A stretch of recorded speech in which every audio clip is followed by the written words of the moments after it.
گیا تو بیٹا اور پوتے بھی چلے گئے، تو ایک گیا تو اس کے بعد آنے والے سارے چلے گئے۔ اور میرے پیارے آقا علیہ الصلوۃ والتسلیم کے پیروانوں، یہ ہمیشہ ڈھونڈ ڈھونڈ کر سنیوں کے یہاں رشتہ بھی کرتے، کبھی اپنی بیٹی دیتے ہیں، کبھی ان کی بیٹی لیتے ہیں، یعنی وہ اس کے لیے بھی تیار رہتے ہیں ہمیشہ۔ اور کیوں؟ اس کی وجہ یہ ہوتی ہے کہ ان کو اپنی بیٹی پر یا بیٹے پر اتنا کانفیڈنس ہوتا ہے کہ اگر یہ میری بیٹی یا میرا بیٹا وہاں چلا گیا تو ایک صرف یہی جانے والا یا جانے والی جو ہے وہاں جا کر پورے آنے والی نسلوں کے عقیدے کو بدل کر رکھ دے گی۔ اور ہم نے دیکھا ہے کئی گھروں کا حال ہے، ایک لڑکی آتی ہے کسی گستاخ کی، اور آنے کے بعد وہ دھیرے دھیرے دھیرے دھیرے شوہر کا برین واش کرتی ہے۔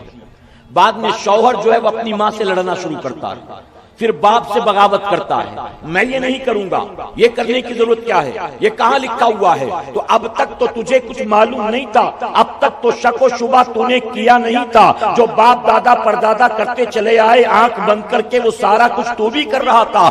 اب کہتا ہے 11ویں کہاں لکھا ہے، 12ویں کہاں لکھا ہے، جلوس کہاں لکھا ہے، جھنڈا کہاں لکھا ہے، نیاز کہاں لکھا ہے، سبیل کہاں لکھا ہے، کھچڑا کہاں لکھا ہے؟ اب تک تو تجھے عقل نہیں تھی، تو نے نہیں پوچھا، اب یہ عقل کہاں سے آ گئی؟ تو پتا چلا کہ گھر کے اندر جو بہو کی شکل میں ایک بدعقیدہ کی بیٹی آئی ہے، وہی آ کر اپنے شوہر کا ذہن خراب کرتی ہے، اور پھر شوہر لڑ جھگڑ کر دھیرے دھیرے اپنے گھر کے اندر ان چیزوں پر روک ٹوک لگانے کی کوشش کرتا ہے۔